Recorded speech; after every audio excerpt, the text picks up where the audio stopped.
Story with Binaca. सुनिए कहानी Binaca की जुबानी।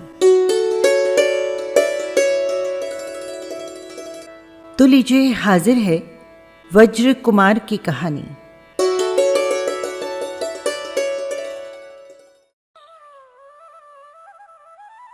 ये कहानी है प्रभावना अंग के पालन करने वाले श्री वज्र कुमार मुनि की।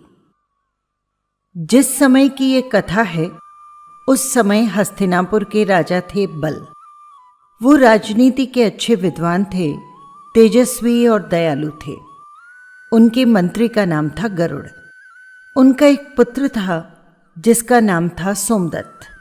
वो सब शास्त्रों का विद्वान था और सुंदर भी बहुत था। उसे देखकर सबको बड़ा ही हर्ष होता। एक दिन की बात है, सोमदत्त सुभूति के यहाँ पर गया, जो कि अहिछत्रपुर में रहते थे। उसने मामा से विनयपूर्वक कहा, मामा जी, यहाँ के राजा से मिलने की मेरी बहुत उत्कंठा है। कृपया कर आप मेरी मुलाकात उनसे करवा दीजिए ना। सुभूति ने अभिमान में आकर अपने महाराज से सोमदत्त की मुलाकात नहीं करवाई। सोमदत्त को मामा की ये बात बहुत खटकी। आखिर वो स्वयं ही दुर्मुख महाराज के पास गया और मामा का अभिमान नष्ट करने के लिए राजा को अपने पांडित्य और प्रतिभाशालिनी बुद्धि का परिचय करवाकर स्वयं उनका राज्य मंत्री बन गया। सबको अपनी ही शक्ति सुख देने वाली लगती है। सुभूति को अपने भांजे का पांडित्य देख बड़ी प्रसन्नता हुई।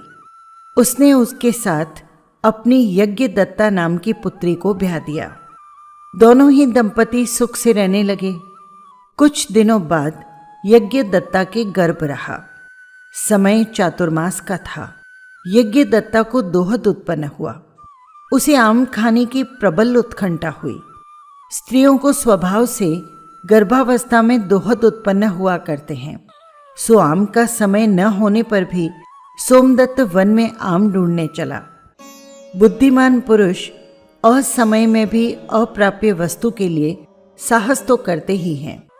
सोमदत्त जब वन में पहुंचा तो भाग्य से उसे सारे बगीचों में केवल एक आम का वृक्ष फला हुआ मिला। उसके नीचे एक परम महात्मा योगीराज बैठे थे। उनसे वो वृक्ष ऐसा जान पड़ता था मानो मूर्तिमान धर्म है। सारे वन में एक ही वृक्ष को फला हुआ देख उसने समझ लिया कि ये मुनिराज का प्रभाव है, नहीं तो असमय में आम कहाँ। वो बड़ा प्रसन्न हुआ। उसने उस पर से बहुत सारे फल तोड़े और अपनी प्रिया के पास पहुंचा दिए और स्वयं मुनिराज को नमस्कार कर भक्ति से उनके पांवों के पास बैठ गया। उसने हाथ जोड़कर मुनि से कहा, प्रभु, संसार में क्या सार है, इस बात को आपके श्रीमुख से सुनने की मेरी इच्छा है। कृपया कर बताइए। मुनिराज बोले, वत्स, संसार में सार आत्मा को कुगतियों से बचाकर सुख देने वाला एक धर्म है। उसमें दो भेद हैं, मुनि धर्म और श्रावक धर्म। मुनियों का धर्म अहिंसा, सत्य, अचौर्य, ब्रह्मचर्य और परिग्रह का त्याग, ऐसे 5 महाव्रत और उत्तम क्षमा, उत्तम मार्दव, आर्जव, सत्य, शौच, संयम और तप आदि 10 लक्षण धर्म और सम्यक दर्शन, सम्यक ज्ञान, सम्यक चरित्र, ऐसे 3 रत्नत्रय, 5 समिति, 3 गुप्ती, खड़े होकर आहार न करना, स्नान न करना, सहन शक्ति बढ़ाने के लिए सिर के बालों को हाथ से ही लुंचन करना, वस्त्र का न रखना आदि हैं। और श्रावक धर्म 12 व्रतों का पालन करना, जिसमें भगवान की पूजा, सुपात्रों को दान, जितना बन सके दूसरों के लिए उपकार, किसी की निंदा या बुराई न करना, शांति के साथ अपना जीवन बिताना आदि है।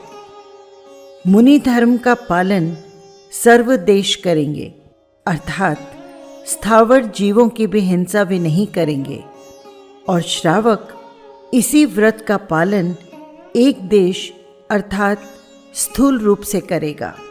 वो त्रस्त जीवों के संकल्पी हिंसा का त्याग करेगा और स्थावर जीव, वनस्पति आदि को अपने काम लायक उपयोग में लाकर शेष की रक्षा करेगा। श्रावक धर्म परंपरा से मोक्ष का कारण है और मुनि धर्म द्वारा उसी पर्याय से भी मोक्ष जाया जा सकता है। श्रावक को मुनि धर्म धारण करना ही पड़ता है, क्योंकि उसके बिना मोक्ष होता ही नहीं। जन्म जरा मरण का दुख बिना मुनि धर्म के कभी नहीं छूटता।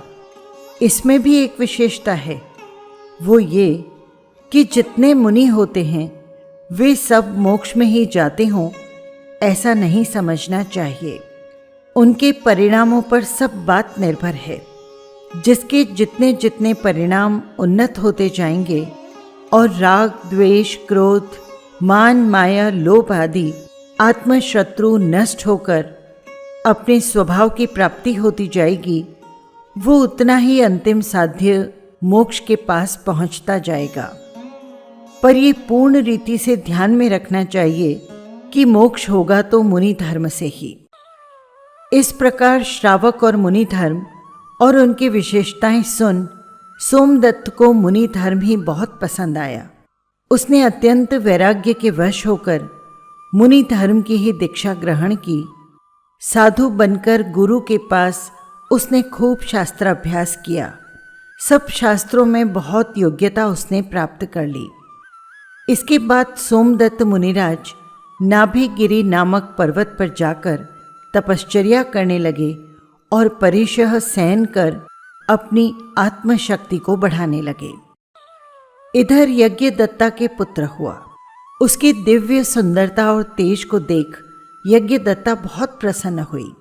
एक दिन उसे किसी के द्वारा अपने स्वामी के समाचार मिले। उसने वो हाल अपने घर के लोगों को कहा और उनके पास चलने के लिए आग्रह किया। उन्हें साथ लेकर यज्ञदत्ता नाभिगिरी पर पहुंची। मुनि इस समय तापस योग से अर्थात सूर्य के सामने मुंह करके ध्यान में मग्न थे। उन्हें मुनिवेश में देखकर यज्ञदत्ता के तो क्रोध का ठिकाना भी नहीं रहा। उसने गर्ज कर कहा, दुष्ट पापी, तूने ऐसा क्यों किया? क्यों मेरी जिंदगी बिगाड़ी? यदि तुझे साधु ही बनना था तो मुझसे न ब्याहता। बतला तो, अब मैं किसके पास जाकर रहूं? निर्दयी, तुझे दया भी नहीं आई। जो मुझे निराश्रय छोड़ तप करने के लिए तू यहां पर चला आया। अब इस बच्चे का पालन कौन करेगा? जरा बोल तो सही, मुझसे इसका पालन नहीं होता, तू ही इसे लेकर पाल। ये कहकर निर्दयी यज्ञदत्ता बेचारे निर्दोष बालक को मुनि के पांवों में पटक कर वहां से चली गई। उस पापिन को अपने हृदय के टुकड़े पर इतनी भी दया नहीं आई कि मैं व्याघ्र, सिंह और हिंसक जीवों से भरे ऐसे भयंकर पर्वत पर कैसे उसे छोड़कर जाऊं? कौन उसकी रक्षा करेगा? सच है, क्रोध के वश हो स्त्रियां क्या नहीं करती। इधर तो यज्ञदत्ता अपने पुत्र को मुनि के पास छोड़ घर पर चली गई और इतने ही में देवाकर देव नाम का एक विद्याधर उधर से निकला। वो अमरावती का राजा था, लेकिन भाई भाई में लड़ाई हो जाने से उसके छोटे भाई पुरंदर ने उसे युद्ध में पराजित कर देश से निकाल दिया था। सो वो अपनी पत्नी को साथ ले तीर्थ यात्रा के लिए चल दिया। यात्रा करता हुआ वो नाभि पर्वत की ओर आ निकला। पर्वत पर मुनिराज को देख वंदना करने के लिए नीचे उतरा। उसी समय उसकी दृष्टि खेलते हुए तेजस्वी बालक के प्रसन्न मुख कमल पर पड़ी। बालक को भाग्यशाली समझ उसने उसे अपनी गोद में उठा लिया और प्रसन्नता के साथ उसे अपनी प्रिया को सौंप कर कहा, प्रिय, ये कोई बड़ा पुण्य पुरुष है। आज अपना जीवन कृतार्थ हुआ जो हमें अनायास ही ऐसे पुत्र रत्न की प्राप्ति हुई। उसकी स्त्री भी बच्चे को पाकर बहुत खुश हुई। उसने बड़े प्रेम के साथ उसे अपनी छाती से लगाया और अपने को कृतार्थ माना। बालक होनहार था। उसके हाथ में वज्र का चिन्ह देख विद्याधर महिला ने उसका नाम वज्र कुमार रख दिया। इसके बाद दंपति मुनि को प्रणाम कर उस बालक को ले अपने घर लौट आए। यज्ञदत्ता तो अपने पुत्र को छोड़कर चली आई थी, पर जो भाग्यवान होता है उसका कोई न कोई रक्षक बनकर आ ही जाता है। बहुत ठीक है, पुण्यवानों को कहीं कष्ट प्राप्त नहीं होता। विद्याधर के घर पहुंचकर वज्र कुमार द्वितीया के चंद्रमा की तरह बढ़ने लगा और अपनी बाल लीलाओं से सबको आनंद देने लगा। जो भी उसे देखता उसकी स्वर्गीय सुंदरता पर मुग्ध हो उठता। दिवाकर देव के संबंध से वज्र कुमार का मामा कनकपुरी का राजा विमल वाहन हुआ। अपने मामा के यहाँ रहकर वज्र कुमार ने खूब शास्त्राभ्यास किया। छोटी ही उम्र में वो एक प्रसिद्ध विद्वान बन गया। उसकी बुद्धि देखकर विद्याधर बड़ा आश्चर्य करने लगे। एक दिन वज्र कुमार हेमंत पर्वत पर प्रकृति की शोभा देखने को गया। वहीं पर एक गरुड़ वेग विद्याधर की पवन वेगा नाम की पुत्री विद्या साध रही थी। सो विद्या साधते साधते भाग्य से एक कांटा हवा में उड़कर उसकी आंख में आ गिरा। उसके दुख से उसका चित्त चंचल हो उठा। उसे विद्या सिद्ध करने के लिए बड़ी कठिनाई होने लगी। इसी समय वज्र कुमार इधर आ निकला। उसे ध्यान से विचलित देख उसने उसकी आंख में से कांटा निकाल दिया। पवन वेगा स्वस्थ होकर फिर मंत्र साधना से तत्पर हुई। मंत्र योग पूरा होने पर उसे विद्या सिद्ध हो गई। वो सब उपकार वज्र कुमार का समझकर उसके पास आई और बोली, आपने मेरा बहुत उपकार किया है। ऐसे समय यदि आप उधर से नहीं आते तो ये कभी संभव नहीं था कि मुझे विद्या सिद्ध हो पाती। इसके बदले मैं एक क्षुद्र बालिका क्या चुका सकती हूँ। मैं ये जीवन आपको समर्पण कर आपके चरणों की दासी बनना चाहती हूँ। मैंने संकल्प कर लिया है कि इस जीवन में आपके सिवा किसी को भी मैं अपने हृदय में स्थान न दूंगी। मुझे स्वीकार कर कृतार्थ कीजिए। ये कहकर वो सतृष्ण नयनों से वज्र कुमार की ओर देखने लगी। वज्र कुमार ने उसके प्रेमोपहार को बड़े आदर के साथ ग्रहण किया। दोनों वहां से विदा होकर अपने अपने घर लौट गए। शुभ दिन में गरुड़ वेग ने पवन वेगा का परिणय संस्कार वज्र कुमार के साथ कर दिया। दोनों ही दंपति सुख से रहने लगे। एक दिन वज्र कुमार को मालूम हुआ कि उसके पिता राजा थे, लेकिन उनके छोटे भाई ने लड़ झगड़ कर उन्हें अपने राज्य से निकाल दिया था। ये सुनकर उसे अपने काका पर बड़ा क्रोध आया। वो पिता के बहुत मना करने पर भी कुछ सेना और अपनी पत्नी की विद्या को लेकर उस समय अमरावती पर जा चढ़ा। पुरंदर देव को इस चढ़ाई का हाल मालूम नहीं था, इसलिए वो बात की बातों में पराजित कर बांध लिए गए। राज्य सिंहासन दिवाकर देव के अधिकार में आया। वास्तव में सुपुत्र से कुल की उन्नति होती है। इस वीर वृतांत से वज्र कुमार बहुत प्रसिद्ध हुआ और अच्छे अच्छे शूरवीर उसका नाम सुनकर कांपने लगे। इसी समय दिवाकर देव की प्रिया जयश्री के भी एक पुत्र उत्पन्न हुआ। अब उसे वज्र कुमार से डर लगने लगा। उसे एक भ्रम सा हो गया कि इसके सामने मेरे पुत्र को राज्य कैसे मिलेगा। खैर, ये भी मान लूं कि मेरे आग्रह से प्राणनाथ अपने पुत्र को राज्य दे दें, लेकिन ये उसे क्यों राज्य देने लगा? ऐसा कौन बुद्धिमान होगा जो आती हुई लक्ष्मी को पांव की ठोकर से ठुकराएगा? तब तो मेरे पुत्र को राज्य मिलने में ये एक कंटक है। इसे किसी तरह उखाड़ फेंकना चाहिए। ये विचार कर वो मौका देखने लगी। एक दिन वज्र कुमार ने अपनी माता के मुंह से ये सुना, वज्र कुमार तो बड़ा दुष्ट है। देखो कहाँ तो उत्पन्न हुआ और किसे कष्ट देता है। उसकी माता किसी के सामने उसकी बुराई कर रही थी। सुनते ही वज्र कुमार के हृदय में मानो आग सी बरस गई। उसका तो हृदय जलने लगा। उसे फिर एक क्षण भी घर में रहना नरक के बराबर भयंकर लगने लगा। वो उसी समय अपने पिता के पास गया और बोला, पिताजी, मुझे बताइए कि मैं किसका पुत्र हूं और यहां कैसे आया। मैं जानता हूं कि आपने मेरा अपने बच्चे से बढ़कर पालन किया है, तब भी मुझे कृपया बतला दीजिए कि मेरे असली पिता कौन हैं। यदि आप मुझे ठीक ठीक बातें नहीं बताएंगे तो मैं आज से भोजन ग्रहण नहीं करूंगा। दिवाकर देव ने एकाएक वज्र कुमार के मुंह से ये अचंभा कर डालने वाली बातें सुनी तो वज्र कुमार से कहा, पुत्र, तुम्हें आज क्या हो गया है जो इतनी बहकी बहकी बातें करते हो? तुम तो समझदार हो। तुम्हें ऐसी बातें करना उचित नहीं जिससे कि मुझे कष्ट हो। वज्र कुमार बोला, पिताजी, मैं ये नहीं कहता कि मैं आपका पुत्र नहीं, क्योंकि मेरे सच्चे पिता तो आप ही हैं। आप ही ने मुझे पाला पोसा है, पर जो सच वृतांत है उसे जानने की मेरी बड़ी इच्छा है, इसलिए आप उसे न छिपाइए।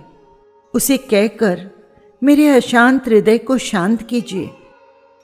बहुत सच है कि बड़े पुरुषों के हृदय में जो बात एक बार समा जाती है, फिर वे उसे तब तक नहीं छोड़ते जब तक उन्हें उसका अंत मालूम न हो जाए।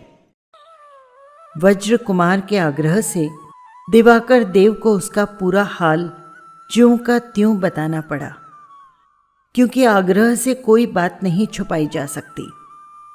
वज्र कुमार को जब अपनी सारी बातें पता चली तो वो सुनकर बड़ा विरक्त हुआ। उसे संसार का माया जाल बहुत भयंकर जान पड़ा। वो उसी समय विमान में चढ़ अपने पिता की वंदना करने को चला गया। उसके साथ ही उसका पिता और उसके बंधु लोग भी गए। सोमदत्त मुनिराज मथुरा के पास एक गुफा में ध्यान कर रहे थे। उन्हें देखकर सभी बहुत आनंदित हुए। सबने बड़ी भक्ति के साथ मुनि को प्रणाम किया। जब बैठे तो वज्र कुमार ने मुनिराज से पूछा, पूज्यपाद, आज्ञा दीजिए जिससे मैं साधु बनकर तपश्चर्या के द्वारा अपना आत्म कल्याण करूं। वज्र कुमार को एकाएक संसार से विरक्त देख दिवाकर देव को बहुत आश्चर्य हुआ। उसने इस अभिप्राय से कि सोमदत्त मुनिराज वज्र कुमार को कहीं मुनि होने की आज्ञा न दे दें, उन्हें बताया कि वज्र कुमार उन्हीं का पुत्र है और उसी पर मेरा राज्यभार भी निर्भर है। इसके बाद वो वज्र कुमार से बोला, पुत्र, तुम ये क्या कर रहे हो? तप करने का मेरा समय है या तुम्हारा? तुम अब सब तरह से योग्य हो गए हो। राजधानी जाओ और अपना राजकाज संभालो। अब मैं सब तरफ से निश्चिंत हूं। मैं आज ही दीक्षा ग्रहण करूंगा। दिवाकर देव ने उसे बहुत समझाया और दीक्षा लेने से रोका, पर उसने किसी की भी एक न सुनी। सब वस्त्राभूषण फेंक मुनिराज के पास दीक्षा ले ली। कंदर्प केसरी वज्र कुमार मुनि साधु बनकर खूब तपश्चर्या करने लगे। कठिन से कठिन परीक्षा सहने लगे। वे जिन शासन रूप समुद्र के बढ़ाने वाले चंद्रमा के समान शोभने लगे। वज्र कुमार के साधु बन जाने के बाद की कथा अब आप सुनिए। इस समय मथुरा के राजा थे पूतिगंध। उनकी रानी का नाम था उर्विला। वो बड़ी धर्मात्मा, सती और विदुषी थी और सम्यक दर्शन से भूषित थी। उसे जिन भगवान की पूजा से बहुत प्रेम था, वो प्रत्येक नंदीश्वर पर्व में 8 दिन तक खूब पूजा और महोत्सव करवाती, खूब दान करती। उससे जिन धर्म की बहुत प्रभावना होती।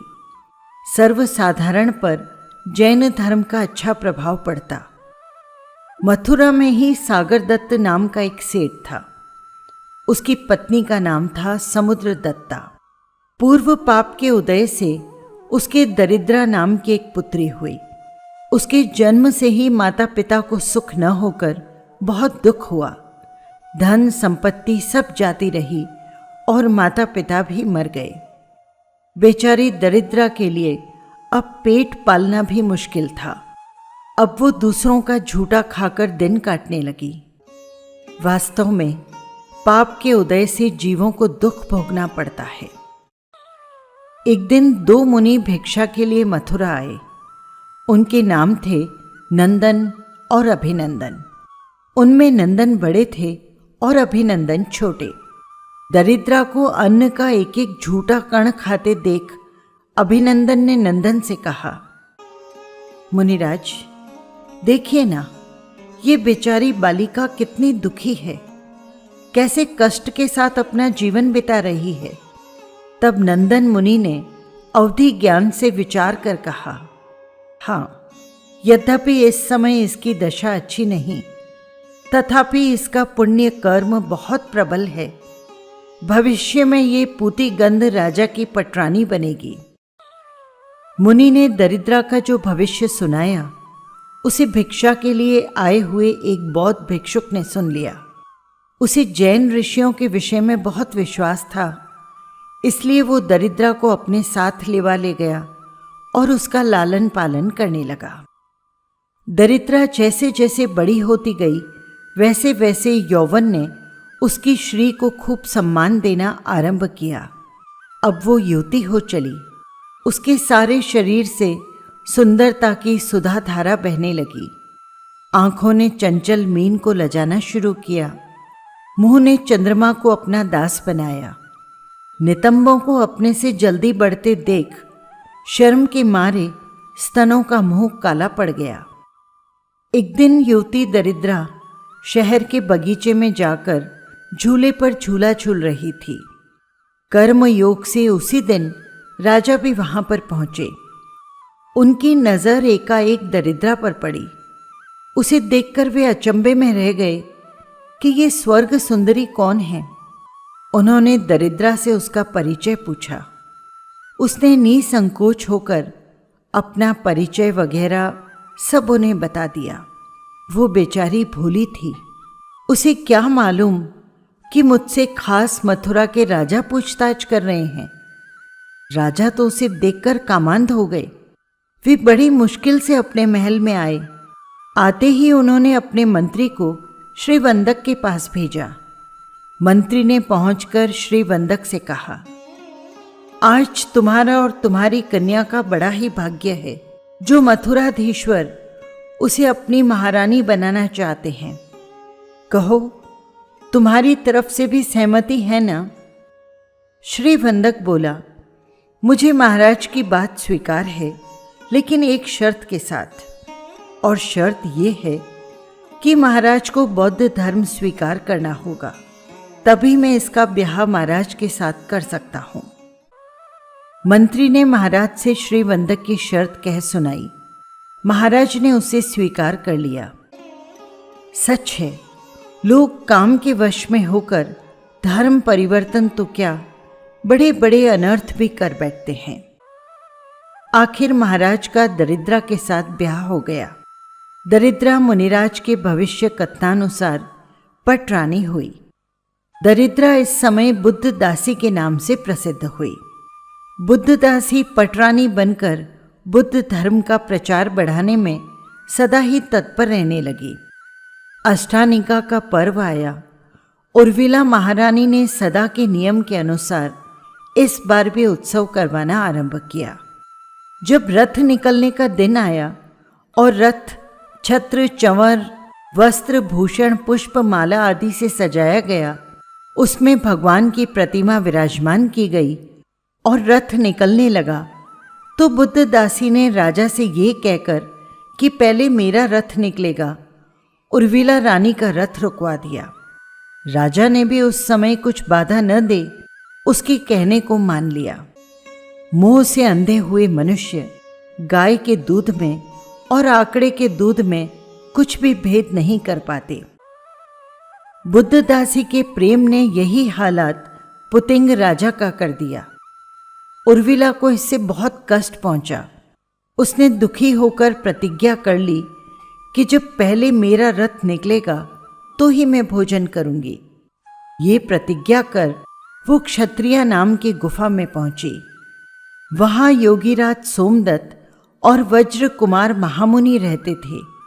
उसने उन्हें भक्तिपूर्वक नमस्कार किया और बोली, हे जिन शासन रूप समुद्र के बढ़ाने वाले चंद्रमाओं और हे मिथ्यात्व अंधकार के नष्ट करने वाले सूर्य, इस समय मैं आपकी शरण में हूं। आप ही मेरा दुख दूर कर सकते हैं। जैन धर्म पर इस समय बड़ा संकट है। उसे नष्ट कर उसकी रक्षा कीजिए। मेरा रथ निकलने वाला है, पर उसे बुद्धदासी ने महाराज से कहकर रुकवा दिया है।